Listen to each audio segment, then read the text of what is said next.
Inilah kisah seorang anak berusia 9 tahun di Polewali Mandar, Sulawesi Barat yang sudah bisa merias dan viral di media sosial, TikTok. Meski masih berumur 9 tahun, namun ia memiliki bakat make up seperti ibundanya. Video yang menampilkan riasan siswa SD bernama Fatima Azahra ini dibagikan melalui akun TikTok @antimekup1. Pengunggah video, Anti membagikan videonya pada Rabu, tanggal 3 November tahun 2021. Hingga Jumat, tanggal 5 November tahun 2021, siang, video tersebut sudah dilihat lebih dari 1 juta pengguna. Kemudian, video yang diunggah Anti ini disukai lebih dari 72.000 pengguna.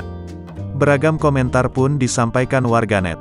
Ada yang memuji hingga memberikan semangat untuk Zahra, panggilan akrabnya. Saat dikonfirmasi tribunnews.com, Anti, ibunda dari Fatima Azahra mengatakan putrinya memiliki keinginan untuk belajar merias. Di usianya ke-9 tahun ini, Fatima Azahra sudah belajar merias pengantin dan rias untuk acara party. Fatima Azahra lahir pada tanggal 15 Oktober tahun 2012. Ia belajar make up dari ibundanya. Saya yang ajari atas kemauan sendiri tanpa paksaan.